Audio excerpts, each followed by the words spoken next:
사람들은 누구나 좋아하는 것과 싫어하는 것이 있습니다. 좋아하는 음식이 있으면 당연히 싫어하는 음식도 있고요. 나는 뭐 다 잘 먹어야 하는 사람도 따지고 보면 뭐 안 먹는 게 또 있고 싫어하는 게 있더라고요. 좋아하는 옷, 싫어하는 옷도 있고 좋아하는 사람, 싫어하는 사람도 있고 학생들은 이제 아이돌이라고 해서 가수를, 연예인을 참 좋아하죠. 저도 어렸을 때는 많이 좋아했습니다.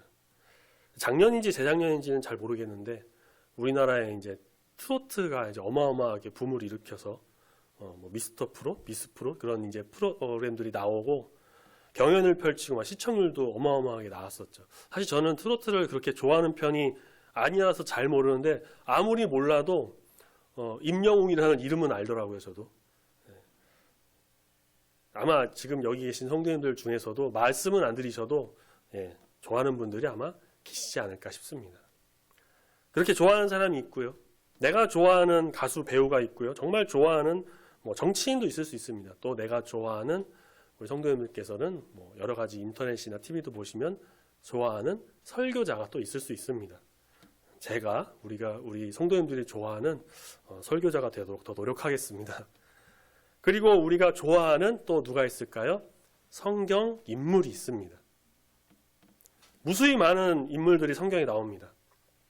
그 수를 셀 수 없을 정도로 인물이 나오는데 그 중에는 하나님의 택함을 입은 사람, 하나님의 말씀을 받아서 전한 사람, 하나님의 사랑을 받은 사람, 예수님을 보고 따르고 그랬던 제자 여러 사람들이 나오고요. 그런가 하면 또 하나님 반대했던 사람, 하나님께 거역했던 사람, 하나님 무시하고 하나님 믿는 사람들 죽이고 대적하는 사람, 예수는 그리스도라고 전했던 제자들을 잡아다가 죽이던 사람들 많이 있습니다. 우리는 성경을 읽으면서 또 설교를 듣고 성경 공부를 하면서 수많은 인물들을 접하게 되는데 우리도 사람인지라 좋아하는 인물이 있습니다. 우리 성도님께서 어떤 성경 인물을 좋아하시는지 제 주변에 제가 뭐 통계를 내본 건 아닌데 그냥 제 주변에는 요셉, 다윗 이 두 사람을 좋아하는 사람이 제일 많더라고요. 저는 어떤 인물을 좀 좋아할 것 같은가요? 약간 눈치가 빠르신 분이라고 한다면 여호수아 그러지 않으실까요? 왜냐하면 오늘 설교 본문 여호수아라서요. 맞습니다. 저는 여호수아를 좀 좋아합니다. 우리나라에 여호수아라는 이름을 가진 육상 선수가 있는 거 아시나요? 지금은 선수를 안 뛰는 것 같은데 아시안 게임 국가대표도 뛰고 아주 유명한 선수예요. 프로필 보니까 당연히 종교는 기독교고 인천 출신이더라고요.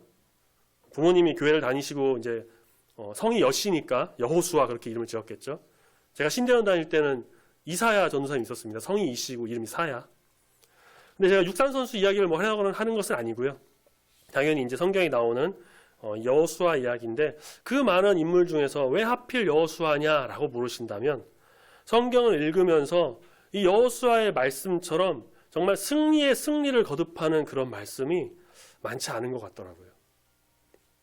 여호수아는 가나안 땅에 들어가면서 아이성 전투 한 번을 제외하고는 사실 그것도 여호수아의 잘못이라고는 할 수가 없습니다. 이제 아간의 죄로 인해서 패배했던 것이기 때문에 여호수아는 모든 전쟁에서 승리를 합니다.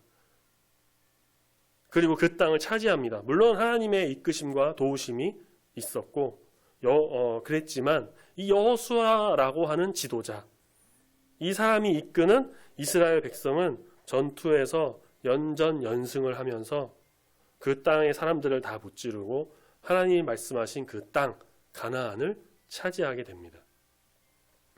여호수아의 말씀이 흥미진진해요.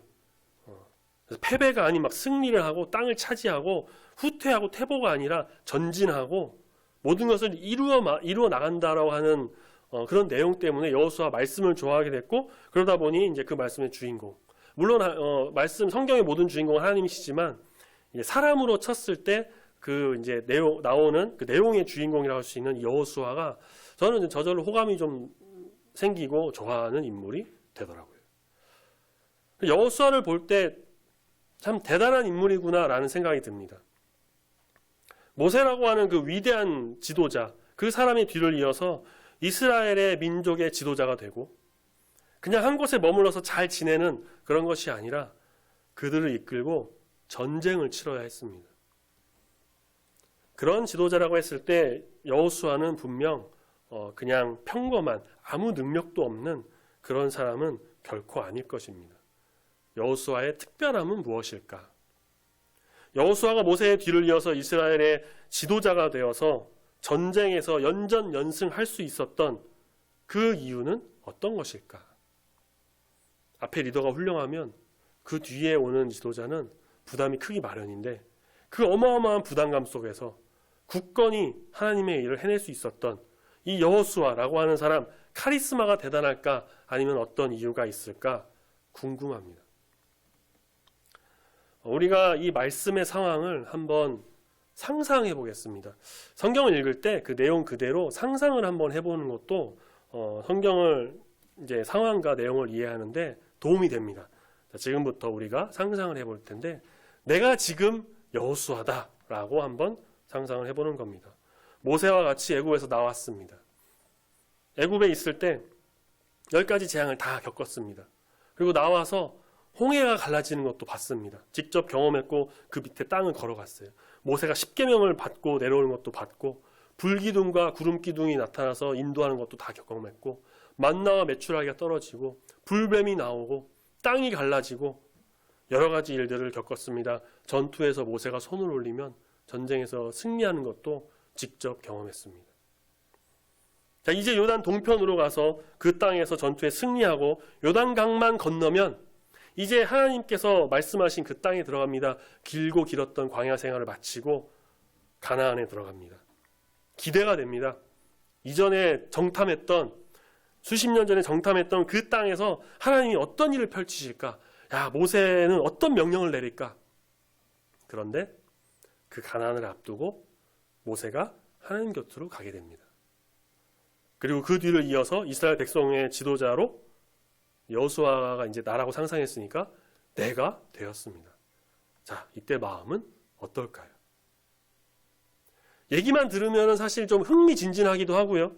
막상 내가 이제 그 입장이 되고 내가 여호수아의 상황이 된다면 어떠한 스트레스가 올까? 이 세상의 그 스트레스, 어떠한 스트레스보다 더 큰 스트레스가 되지 않을까?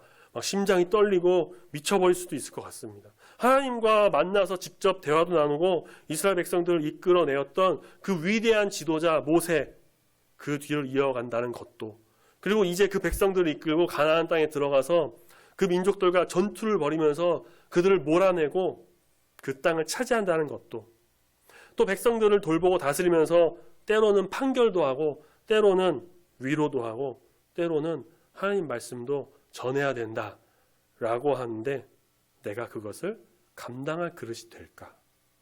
내가 해낼 수 있을까? 물론 어떤 분들은 좀 재미있겠다. 야, 나라면 할 수 있지. 당연히 나는 할 수 있어. 나는 그렇게 다 하죠. 너무 좋겠다. 하나님 사명이니까 내가 순종해서 어떻게든 순종해서 다 하지라고 하겠지만 제가 만약에 그 상황이 된다면 두려움이 너무 커서 못 견딜 것 같습니다. 우리 성도님들 어떠십니까? 이런 상상을 했을 때 나는 과연 잘 감당할 수 있을까? 자, 그 상상이 이제 끝났으면 다시 말씀으로 우리가 돌아와서 여호수아의 상황을 한번 돌아보도록 하겠습니다. 여호수아는 어땠을까? 여호수아는 이미 오래전부터 모세의 뒤를 따르면서 그의 수행 비서 보좌관처럼 함께 지냈습니다. 출애굽기 33장 11절 말씀 보면 모세가 여호와 하나님과 친구처럼 친구 이야기하는 것처럼 가깝게 이야기를 하고 그렇게 대화를 마치고 진으로 돌아왔는데 여호수아는 그 회막을 떠나지 않고 지켰다라고 합니다. 그만큼 여호수아도 많은 것을 계속해서 배우려고 했고 경험하려고 했고 신실하게 하나님을 믿었으며 모세의 뒤를 잘 받들었다고 하는 것이죠.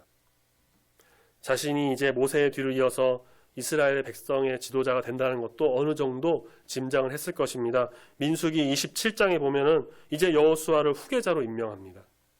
그리고 신명기 31장에 와서는 정식적으로 모세의 뒤를 잇는 지도자가 됩니다. 신명기 34장 9절 말씀 보니 모세가 눈의 아들 여호수아에게 안수함으로 그에게 지혜의 영이 충만하니 이스라엘 자손이 여호와께서 모세에게 명령하신 대로 여호수아의 말을 순종하였더라 라고 말합니다. 지혜의 영, 즉 성령이 여호수아에게 임했던 것입니다. 이 정도면 여호수아가 아무 걱정 없이 모세의 뒤를 이어서 이스라엘을 잘 이끌 좋은 지도자, 훌륭한 지도자가 될 것으로 보입니다. 그런데 우리가 오늘 읽은 여호수아 1장 1절부터 9절 말씀 우리가 한번 잘 보시길 바랍니다. 하나님께서는 2절부터 여호수아에게 말씀하시는데 이제 요단을 건너 그 땅으로 가라. 너 다 네 영토가 될 것이다. 다 너희들의 영토가 될 것이다. 내가 너를 버리지 않으니 너를 대적할 자가 아무도 없을 것이다. 라고 하신 뒤에 6절 말씀에서 강하고 담대하라 라고 말씀하십니다. 7절에서 또 한 번 오직 강하고 극히 담대하라 라고 말씀하십니다. 그리고 모든 율법을 잘 지켜 행하고 8절에서는 율법책을 입에서 떠나지 말고 죄하로 묵상하면 형통할 것이다 라고 하시는데, 그런데 우리가 9절 말씀을 보니 또 한 번 똑같이 말씀하십니다. 우리 9절 말씀을 다 같이 한번 읽어보도록 하겠습니다. 여호수아 1장 9절을 같이 읽습니다. 시작. 내가 내게 명령한 것이 아니냐. 강하고 담대하라. 두려워하지 말며 놀라지 말라. 내가 어디로 가든지 내 하나님 여호와가 너와 함께 하느니라 하시니라. 아멘. 하나님께서 한 번, 두 번도 아니고 세 번이나 동일하게 강하고 담대하라. 강하고 담대하라. 9절에서는 두려워하지도 말고 놀라지도 말아라 라고 반복해서 이야기를 하십니다. 어딜 가든지 여호와 하나님 함께 하실 것이다 라고 말합니다.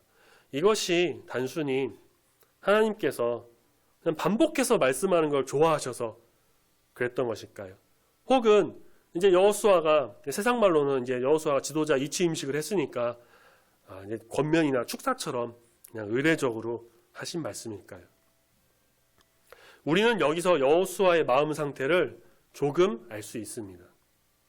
제가 조금이라는 표현을 쓴 이유는 성경의 말씀 내용을 통해서는 이 여호수아의 마음을 우리가 100% 알 수가 없기 때문에 그 상황과 문맥을 통해서 추론했기 때문에 이제 조금 알 수 있다라고 말씀을 드린 겁니다.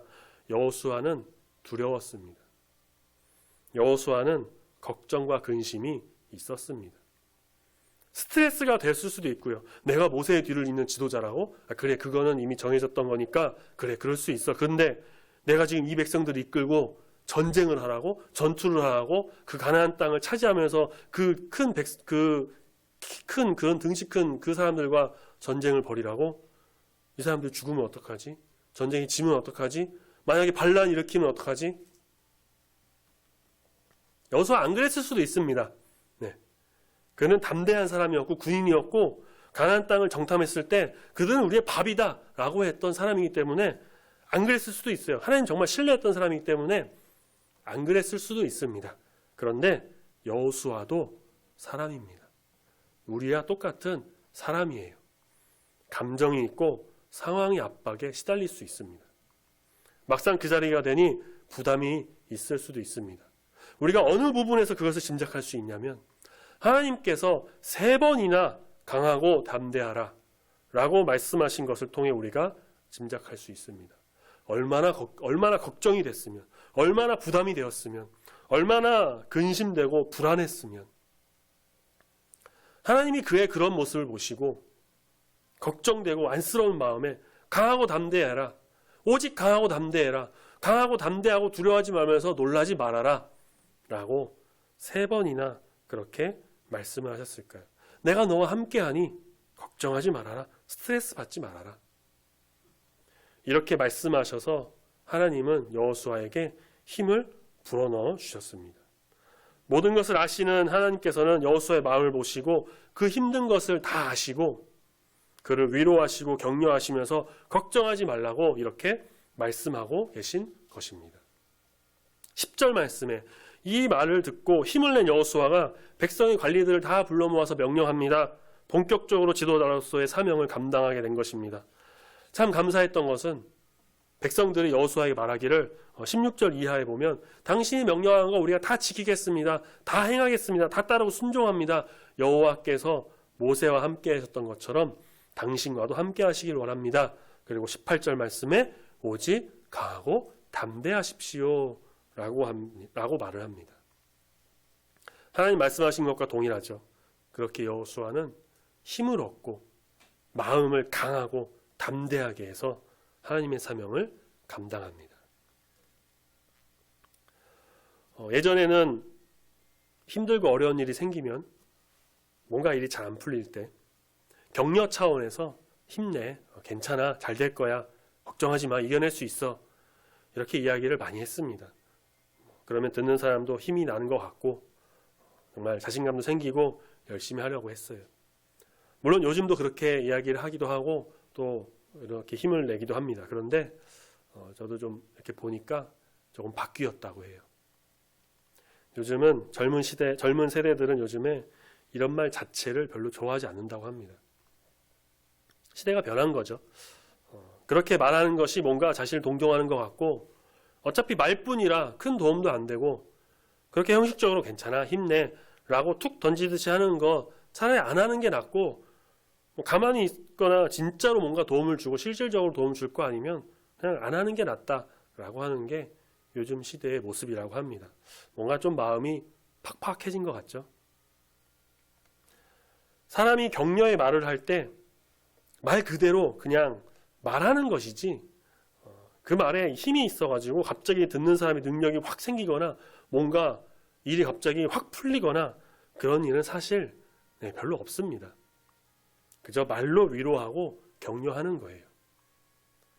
때로는 그 말이 정말 힘이 되고 위로가 되고 그러기도 합니다. 그래, 누군가가 나를 위해서 생각도 하고 이렇게 말도 해주는구나, 그래, 격려하는구나, 이런 생각해주는 사람이 있구나. 하지만 엄밀히 따지고 보면 당사자에게 가는 실질적인 도움은 없습니다.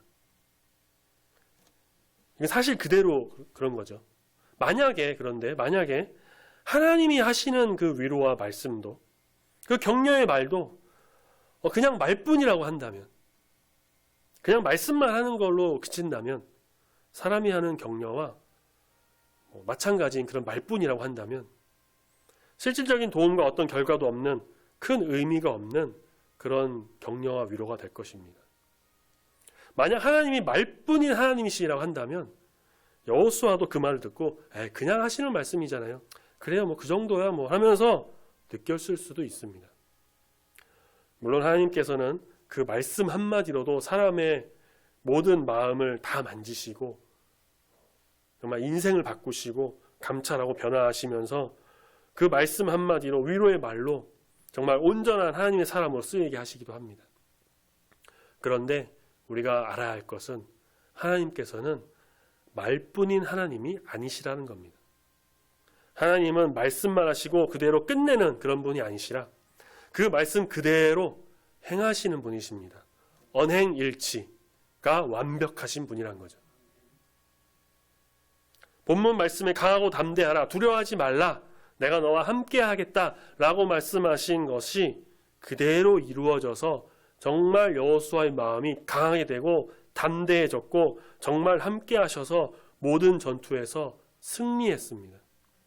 하나님이 약속하신 그 젖과 꿀이 흐르는 그 가나안 땅을 정복했습니다. 그 땅을 차지했습니다. 그냥 말로만 힘내, 할 수 있어, 그래, 강하고 담대해, 두려워하지 마, 그렇게 끝내고 말씀만 하시고선 내비두신 것이 아니라 정말 그 말대로 힘을 넣어주셔서 두렵지 않게 용기를 넣어주셔서 전투에서 함께 또 하셔서 승리할 수 있도록 하나님의 그 모든 능력을 더해주셔서 함께 계셔서 결국에는 하나님의 놀라운 승리의 영광을 이루게 하신 것입니다. 여호수아와 함께 하신 하나님께서 지금 우리와 함께 하십니다. 여호수아에게 강하고 담대하라, 두려워하지 말라, 내가 너와 함께 하겠다, 의로운 오른손은 너를 붙들리라 라고 하신 하나님께서 지금 우리와도 함께 하셔서 우리에게도 강하고 담대해라 라고 말씀하고 계십니다. 언제나 동일하시고 영원하시고 은혜를 베푸시는 우리 하나님께서는 여호수아 때나 지금의 때나 언제나 동일하십니다. 동일하게 위로하고 격려하십니다.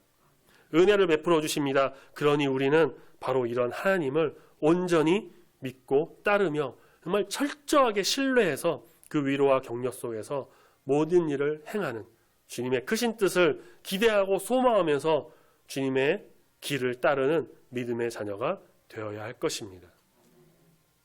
이처럼 하나님의 위로와 격려는 사람의 말과는 차원이 다릅니다. 사람의 마음은 불완전하기 때문에 개인적인 감정이나 이익이 들어갈 수가 있어요. 하지만 하나님의 마음은 온전하며 온유하고, 그래서 사람의 마음을 정말 부드럽게 하시기 때문에, 따뜻하게 만져주시기 때문에, 또한 실질적인 도움이 없고 그저 말뿐인 사람과는 다르게 정말 하나님의 도우심에는 실질적인 것들이 다 있습니다. 우리의 삶을 윤택하게 하십니다. 우리의 길을 이끄시고 우리가 어려울 때 피난처가 되셔서 모든 어려움 속에서 우리에게 이겨낼 힘을 주시고 또한 피할 길도 내어주십니다. 우리는 때때로 사람의 말에서 위로를 실제로 받기도 합니다. 세상의 노래, 트로트 그런 것을 통해서도, 노래를 통해서도 평안을 얻고 위로를 받기도 하죠. 세상의 것과 사람의 말에 아무런 그런 게 아무 힘이 없다는 건 아니에요. 하지만 하나님의 말씀과 위로는 그것과는 차원이 다르게 정말 우리의 마음을 만지시고 심령을 찔러 쪼개며 그 깊은 곳에 평안을 주시고 여러 도움을 주십니다. 우리는 여호수아에게 임하신 하나님을 기대하고 소망하면서 세상의 평안과 사람의 입에서 나오는 말이 아닌 우리 하나님이 주시는 위로와 격려의 말씀을 통해 평안을 얻고 힘을 얻고 이겨나가는 주의 자녀가 다 되어야 할 줄로 믿습니다. 아멘. 사도 바울은 주님이 주신 그 사명대로 정말 길고 긴 선교 여행을 마치고 이제 예루살렘에 들어가려고 했습니다. 사도 바울이 예루살렘에 가면 그를 잡으려고 으르렁대는 그 유대인들이 있었습니다. 잡혀 죽을 수도 있는 상황이었어요. 제자들도 그걸 알았기 때문에 가지 말아라 말렸고요. 이제 아가보라고 하는 선지자도 가지 말아라 하면서 바울을 붙잡았습니다. 하지만 바울은 예수 그리스도의 복음을 전하기 위해서는 이 예루살렘에 꼭 가야만 했습니다. 그리고 예루살렘 가는 것이 어쩌면 자기의 최종 목적지인 로마로 가는 길일 것이다라고 생각을 또 했습니다. 그렇게 그는 예루살렘에 들어갑니다. 아니나 다를까 사도행전 21장 보면 바울을 알아본 사람들이 바울을 붙잡고 결박하고 막 때리고 죽이려고 했습니다. 그때 이제 다행히 로마 천부장이 나타나서 바울을 이제 데려갑니다. 바울은 사람들에게 담대하게 복음을 전합니다. 대제사장, 서기관, 유대인들은 이 사도 바울을 어떻게든 잡아 죽이려고, 바울을 죽이지 못하면 먹지도 않겠다, 자지도 않겠다라고 할 정도였습니다. 결사각오로 바울을 죽이려고 합니다. 하지만 로마 천부장에게 이제 잡혀 있었기 때문에 쉽게 되지가 않았죠. 그래서 이들은 암살 계획도 세웠습니다. 다행히 이제 어떤 사람이 그것을 알게 돼서 천부장에게 알리고 더 이제 보호를 받게 되죠. 바울의 마음이 어땠을까요? 바울은 예수 그리스도를 전하기 위해서 정말 목숨도 아깝게 여기지 않았던 사람입니다. 그렇기 때문에 어떤 상황이 와도 담대하게 복음을 전파했습니다. 하지만 우리가 한편으로 또 생각해 보면 여호수아가 그랬듯이 바울도 사람입니다. 걱정이 되었을 수도 있죠. 내가 로마에 못 가면 어떡하지? 정말 여기서 그냥 죽고 말면 더 멀리 복음을 전파하지 못하면 어떡하지? 사실 바울은 그냥 죽음에 대한 두려움보다는 복음을 더 전파하지 못하는, 로마에 가서 복음을 전파하지 못하는 것에 대한 걱정이 더 컸을 수도 있습니다. 그때 주님께서 바울에게 나타나십니다. 말씀을 한번 같이 찾아보겠습니다. 사도행전 23장 11절. 사도행전 23장 11절 말씀을 같이 한번 찾아서 읽어보겠습니다. 신약성경 229페이지쯤에 있습니다. 사도행전 23장 11절입니다.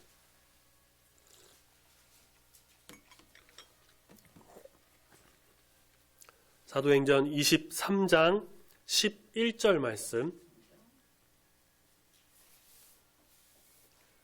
우리 다 사도행전 23장 11절 신약성경 229페이지쯤에 있습니다. 우리 다 찾으셨으면 같은 목소리로 읽어보도록 하겠습니다. 11절 시작. 그날 밤에 주께서 바울 곁에 서서 이르시되 담대하라, 내가 예루살렘에서 나의 일을 증언한 것 같이 로마에서도 증언하여라 하리라 하시니라. 아멘. 우리 주님께서 바울에게 담대하라 라고 하며 격려하고 위로하십니다.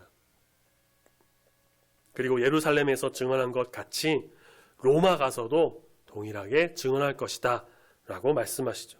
그게 그냥 말뿐인 격려였다고 한다면, 그냥 갇혀있고 죽을 뻔하고 앞날을 잘 알지 못하는 바울의 마음을 그냥 편안하게 해주시기 위한 말뿐인 위로였다라면 그게 무슨 의미가 있을까요? 어떤 사람 찾아와서 괜찮아, 뭐 그래, 당신 말대로 그냥 로마 갈 수 있을 거야, 힘내, 그냥 일단은 그 형기만 잘 채우고 나와, 그렇게 했다 하면 그건 뭐 누구나 할 수 있겠죠. 실질적으로 감옥에서 꺼내주거나 뭐 로마에 가는 배편을 알아주거나 천부장에게 탄원을 올린다거나 그저 그렇게 하지도 않고 그저 말뿐인 위로로 한다면 물론 위로가 되고 힘이 될 수도 있겠지만 실질적인 일은 일어나지 않습니다. 하지만 말씀드린 것처럼 하나님께서는, 우리 예수님은 말만 그럴싸하게 던져놓고 그냥 말로만 사람을 위로하고 그런 말뿐인 분이 아니시고 모든 일을 말과 더불어 행하시고 역사하고 이끄시는 분이십니다. 천부장에 의해서 보호받은 바울은 유대 총독 베스도, 그 뒤를 이어 벨릭스 앞에 나가서 담대하게 복음을 전하고요. 로마 시민권자인 자신의 그 특권을 사용해서 로마 황제 가이사에게 상소합니다. 벨릭스가 가이사에 있는 로마로 가서 가이사에게 재판을 받을 것이다 라고 이야기합니다. 그냥 로마를 가는 것도 아니라 천부장의 보호를 받으면서 좋은 배를 타고 가게 됐습니다. 이것은 우연의 일치가 아닙니다. 그렇게 바울이 암살 계획을 통해서 죽지 않게 하셨던 일, 천부장의 보호받은 일, 더 앞서서 로마 시민권을 가졌던 그 일까지도 모든 것이 다 하나님의 섭리와 일하심 속에 있었다는 것이죠. 그래서 그는 그렇게 로마를 향해 가게 됩니다. 하나님께서 말씀하셨습니다. 담대해라. 걱정하지 말아라. 두려워하지 말아라. 네가 로마에 갈 것이다. 말로만 하신 게 아니라 말과 행동을 일치하신 하나님께서 바울의 길을 열어주셨습니다. 우리는 많이 기도합니다.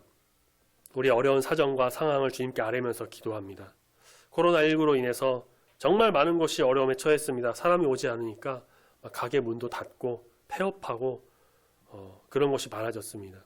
제가 아는 어떤 분은 이제 음악을 공부해서 문화센터에서 음악도 가르치고 여러 곳에 이제 강의도 다니시는 분인데 코로나 때문에 그게 다 끊기고 할 수가 없으니까 생계는 유지해야 되고 그래서 결국 하시는 일이 한 번도 해본 적이 없는 공사판에 가서 일을 하고 계십니다.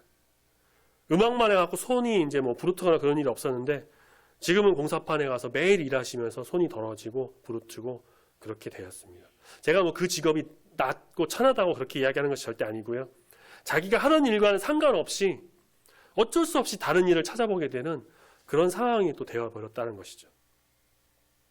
과거 뭐 IMF 시대 때보다 저는 뭐 그때 어렸을 때라 잘 모르지만 그때보다 더 안 좋은 상황이라고들 이야기합니다.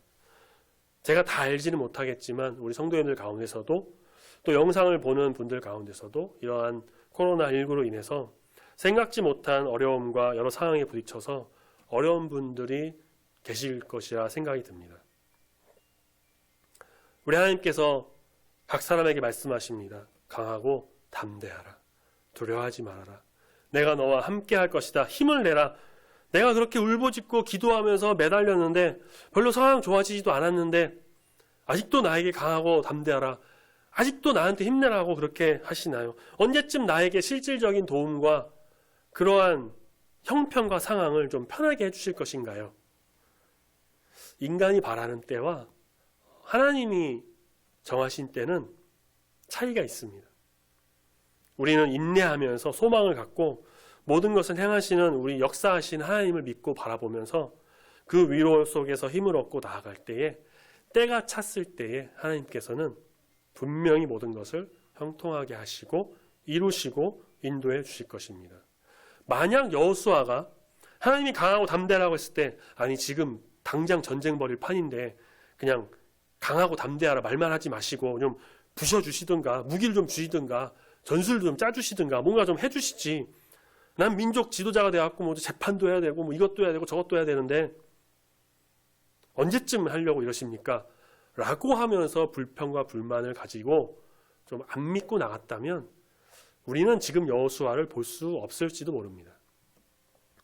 우리는 모든 상황 속에서 일하시는 우리 하나님, 온전히 믿고 신뢰하며 소망을 갖고 또 인내하면서 우리의 하나님의 역사하심을 따라 나가는 주의 백성이 다 되어야 할 것입니다. 강하고 담대하라 라고 말씀하신 우리 주님께서 우리의 삶 속에 친히 들어와 역사하시고 정말 강하고 담대한 마음과 믿음을 우리에게 주셔서 모든 어려움 이겨내고 극복하고 마침내 하나님께 영광 올려드리는 주의 자녀로 거듭나게 하실 것입니다. 여호수아에게 임하신 하나님이 지금 우리와 함께 하시고 여호수아를 승리로 이끄신 하나님께서 우리의 삶을 승리로 이끌어 주실 것입니다. 여호수아에게 특별함이 있었는가? 라고 하면서 서두에 질문을 던졌습니다. 물론 여호수아가 특별한 사람이고 군사였고 탁월한 지도자였던 것도 사실입니다. 하지만 그는 인간적인 리더십과 인간의 생각과 스킬로 이 모든 것을 했던 것이 아니라 하나님의 도우심과 하나님이 말씀하신 그대로 행해지는 그 놀라운 역사 속에서 일한 일꾼이었습니다. 우리는 언제나 기도하며 믿음 흔들리지 않고 우리 주님이 하시는 그 일하심 속에서 날마다 찬양과 기도하며 감사와 영광을 올려드리며 기쁨으로 나가는 주의 거룩한 성도가 되어야 할 것입니다. 그렇게 주님께로 나가는 우리 중보교회 모든 성도님들이 다 되시길 소망합니다. 아멘. 기도하겠습니다.